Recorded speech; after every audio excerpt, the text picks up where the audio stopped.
It's official. Your favorite shows are becoming exclusive. Introducing Flicks. Beginning July 3rd, F Network will introduce an exclusive enhanced viewing experience for passport holders with access to free content all year long. So sign up for your F Network passport today. It's fast, simple, and free.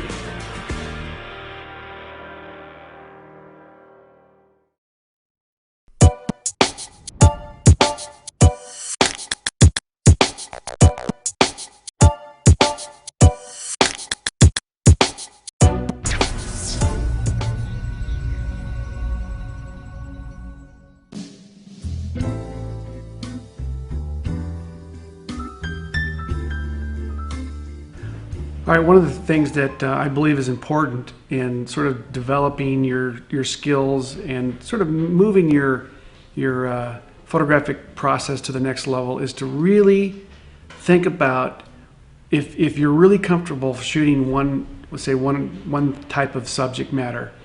It doesn't hurt to go and say photograph a complete opposite on the spectrum subject matter.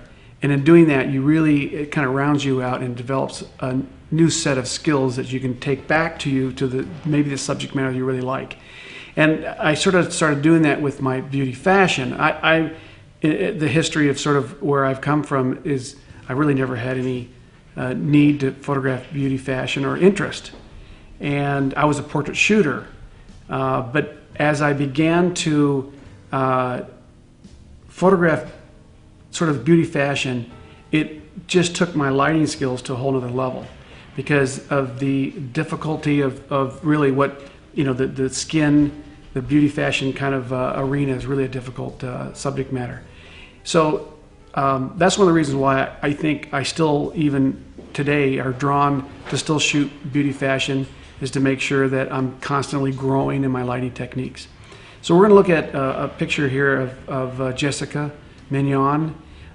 Jessica is a model. She started when she was very young, but kind of got out of it for a while, and hooked up with her on Model Mayhem and brought her in the studio. And really, from the very first time that we did some pictures, she just had this look and this sort of natural feel that was just amazing. And almost every time she gets in front of the camera, it's hard not to take a great picture of her. She has a great smile, very, I would say her skin is kind of light and her hair is, obviously very blonde. But one of the things I discovered in shooting athletes, and a lot of them were African-American athletes with that dark skin, I would try to make the skin darker. With Jessica, it was the first time that I sort of brought in a model that had kind of light skin, a light look, and I took and went the opposite direction in my post, in making her skin even a little bit lighter, a little more of a porcelain feel. And so she was really a great subject to do that with. So you might try that when you look and find someone that's got really light skin. It's a great lesson, a great way of sort of rounding out your skills as a photographer. So talk about the beauty lighting here that we've got. It's going to be three light source, same as kind of the athletic approach that I've done with the edgier feel. But what I'm doing is I'm going back to that rule that I've sort of built the foundation on, is that the larger the source in relationship to your subject, the softer the light. Now I'm going to say that probably a lot when I teach a workshop. I probably say it 200 times.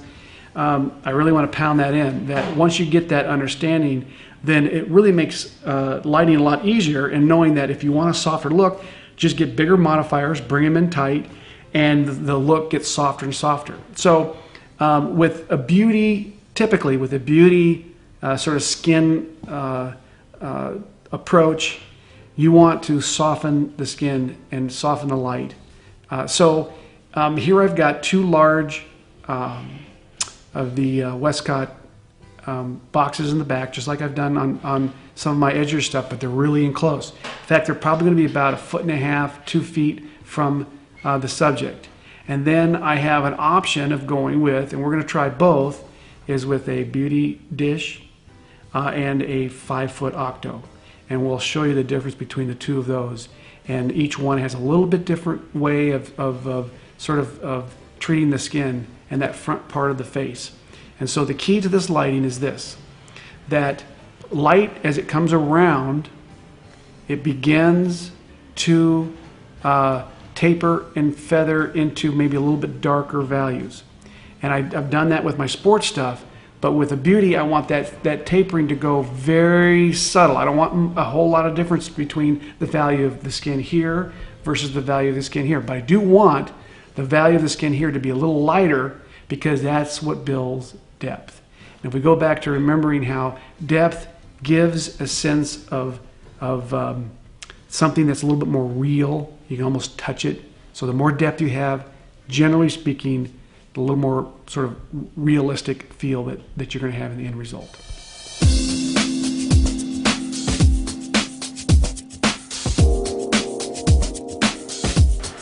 All right, what we're going to do right now is show you the sort of a beauty, real beauty sort of lighting approach.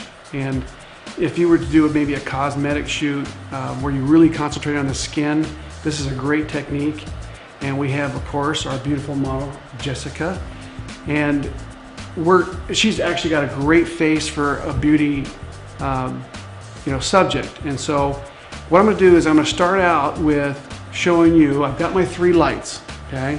So I've got my large Westcott banks in the back, and they're coming across the sides and catching a little bit of the cheeks on the sides. The overhead light, again, is a round modifier. This is the 22-inch beauty dish. I've got a diffusion sock on here. And we talked about the round modifier gives a really beautiful catch light in the eyes. So you could use a rectangular or a square modifier here. Again, the bigger the source in relationship to your subject, the softer the light. But I think for general, sort of the rule of thumb is try to use a circular modifier as your overhead light. And I think you're going to be in good shape if you do that. Now, what I'm going to do is we're going to shoot with this scenario, and then I'm also going to go to the 5-foot Westcott Octobox, which is going to be a little bit softer. Again, in our previous session, we did the beauty dish by itself, and one of the beautiful things about that is it really allows you to hollow the cheeks a little bit. And so I'm going to show you the difference between this beauty dish in this same scenario, and we're going to just switch out the one modifier, which is the 5-footer. Now I have a white sweep, and with the beauty dish here, it's going to cast some light onto the background, but it really makes that white background gray. So depending on what I want for a final look, I can take this whole set and move it away from the background to get a darker gray, or toward the background to get a lighter gray. So at any rate, so I can move forward or backwards to get the value I want. The minute I put my 5-foot Octobox on, it's going to be bigger source and cast a lot more light on the background, so it's going to lighten up the value of the background. So you'll notice that right away. Now, if I wanted to get the same gray value, I would have to move the whole set away from the background with that. I don't think we're going to do that today. But anyway, that gives you an idea how you can change the value of your background. I love gray, a light gray background. It really is a nice, pleasing, sort of neutral background for beauty shots. Now, the one thing that I've noticed over the years is that the hardest color or value on a background to reproduce without wrinkles is gray. And so one of the things that I've done in the past too is I have a gray wall, or I paint a white wall, there's no wrinkles, and I'll use the white wall as my background. And so just to keep in mind that gray is a really hard color to get without wobbles and wrinkles and whatever imperfections. So that might be something you'll run into. So what we're going to do is I'm going to have Jessica here with a pretty tight shot. I have a bounce here, a couple apple boxes, and this is just a piece of foam core that's got black on one side and white on the other. And this is going to bounce light up into her chin and her face, eyes, and everything. So it really adds a nice, pleasing sort of fill underneath. I've seen different photographers use aluminum foil. Some take mirrors and bounce mirrors. So there's a lot of little things you can do with sort of, you know, bouncing light into her face. What I'm going to do is, because I have black, and there's an apple box here, I'm going to flip it to the black side and show you what it looks like without a bounce, and then I'll use the white showing with the bounce. So let's start with the bounce. And I've taken a couple shots just to get my lights close to what I want. And my goal is to have the background edge lights come around and cast a greater value of tones than the overhead light. But I want this overhead light to be really very close to it. It's a very subtle transition. And so by powering this up and down, I'm going to get that transition. So let's start by going straight on here, really tight crop. I'm going to fire one off here. Okay, so looking at Jessica right now, I can see that there's that highlights on the side of the cheeks, and then it kind of darkens just a little bit as the curve on her face starts to happen, and then where her right below her eyes, there's a little bit more value of light, and I think the fill looks good. So what we're going to do is I'm going to power up. So I'm at f8 at 1/200th of a second. That's my flash sync. So let's power up. And what I do is I pretty much never change the f-stop on my camera. I'm always either powering up the lights or powering down the lights to change the output or the value. Never by working with an f-stop. And the reason why I do that is, number one, I want my optics to be keep them at a couple stops from wide open. And in this situation, with this lens, probably around f7.1 is going to be the sharpest aperture for this camera and lens combination here. I happen to be at f8. I kind of like the f8 f-stop also. So let's do this. We're going to power this up. Let's go about a half stop. And I'm just going to discharge it. Whoops, that's not the button. Discharge it here so that I have a clean power dump. Here we go, ready? Okay, so now you're going to see with the skin right in the middle between both her on her nose is just increased in value. It actually smooths it out a little bit more. And that is absolutely beautiful. So we're going to go the opposite direction. We're going to go back past what I did when I started and go a half a stop below that. So we're going to actually show you a full stop range. So here we go again. Ready? Now you're going to see that it's even darker in here. Again, and I've said this many times, that a lot of this depends on what you like as an artist and what sort of the direction you're trying to end up in. You may have a client standing over you, if it's a cosmetic client, or if you're doing a senior portrait and your subject is very particular and may ask you to and have a certain look that they're looking for. So let's go back. I'm going to go back to what I started with, and I'm going to show you the difference between the fill, no fill. So we're going to take this out and flip it so it's just black. So there's no bounce. So let's put you right in there, and here we go. So that's no fill, and you can immediately see that there's every face has sort of wobbles of, I don't want to call them imperfections, but every face is not perfectly smooth like a mannequin. So without the fill, you can immediately see that those little imperfections show up. What I do in Photoshop is, through dodging and burning, I usually go to a soft brush that is about 3% on a medium, and I will dodge and burn out those little wobbles. And that's part of the retouching techniques that I use. But here, if I take, let's do one more with it flipped on the white and show you completely side by side here what it looks like with a fill. Okay, so this is with the fill. And it really does clean it up. It's pretty nice. So let's do, I'm going to take one more. I'm going to back up just a little bit. 1, 2, 3. Oh, beautiful. It's hard to not get a good picture of Jessica. Gorgeous. Do another straight on one here so you backed up a little bit right there. Beautiful. And now let me get your whole head in there, the whole top of your head, because that was cropped. Right there. Beautiful. Gorgeous. And right here. So very nice, clean. Let's try one, moving it up a half stop. Okay, so I'm increasing the value of the overhead. And it cleans the skin up even more. Now drop your chin. Do that same thing, but drop your chin just a little bit. Drop it down right there. Focus. All right, gorgeous. All right, so now we're going to put on the 5-foot Octo and show you what that looks like.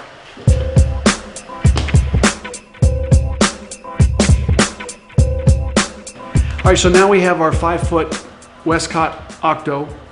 Still have the 2 large Westcott banks with grids. One of the things that people ask me a lot is why don't I use modeling lights? And really, there's 2 reasons. One is obviously you've got a light in there that's going to get pretty hot, and I have had the modeling lights either damage the modifier, or it can warp a little bit on the flash head. So that's one reason. But really the main reason why I don't use a modeling lights is because I don't want to be influenced by these lights. I want to have all my evaluation done on the back of the monitor. This is why we are in one of the greatest ages of photography, is because I can instantly proof what the camera is actually capturing immediately. And so I want that to be my evaluation. And the reason why I don't use a flash meter is because with a flash meter, I can take and get a reading of how much power is coming out of my light sources, but it doesn't tell me what I want as an artist. A technical instrument can never make a creative decision. And so I don't use a flash meter, I don't use modeling lights, I don't use the histogram. The histogram has its purpose, but for me as an artist, it really is it doesn't give me the information I need. And I don't work in ratios. I want to know what's happening on the back of the monitor. So we've just moved this light into position. It's going to be a lot softer. And so let's take a look at that. All right, here we go. So you can automatically see it's a lot softer. I'm going to do this, Jessica. Let's go back to where you were from the very beginning, so we can kind of compare. I'm going to go moving tight. Let's try to compare the beauty dish, and it's ready. 1, 2, 3. So it's going to be a broader, softer source as my overhead. Now let's take and let's power it down a half stop so you can see what that looks like. Right there. All right, ready, 1, 2, 3. So we have a little bit more detail in shadows right between the eyes, or below the eyes, between the nose. So let's go a stop over, or a half a stop over, so another stop from here. Okay, let me show you what that looks like. Whoop, my autofocus is right in the eye area. Now go straight on, bring your chin straight right there, right there. Perfect, perfect. 1, 2, 3. Okay. So now it's even probably more, a little bit overexposed, but it really cleans up the skin. So let's also go back to normal. What I consider normal.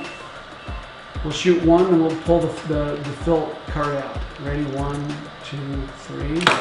Okay. And then we'll flip this. And then we'll shoot one more. Ready? 1, 2, 3. So I'll give you an example. Oh my gosh. So that really did change the overall feel. And again, that little bounce changes everything. So let's do this, Jessica. Let's flip this back. Let's shoot a couple. I'm going to back up just a little bit, and then we're done. So let's go. I'm going to really make sure I get you right there. Beautiful. Oh.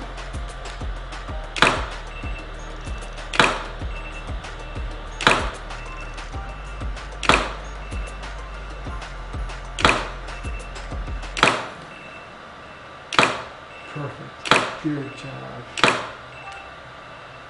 Oh my gosh. Okay. Well, there you have it. Really, it's just about mixing your modifiers up to get the look that you want. And so the only way you ultimately are going to know what to do is by experimenting. So that's the key to the whole thing. That's why I do probably 50 self-assignments a year, including all the commercial work I do, because I want to know what these lights are doing and exactly how they work in terms of putting the subject in front of them. So that's what I encourage you to do. Get out, test, and do as many trade out self-assignments as you can, and that's how you grow.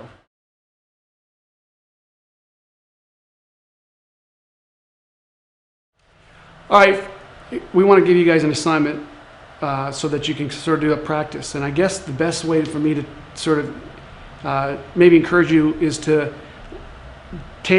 you may have only an umbrella as an overhead option.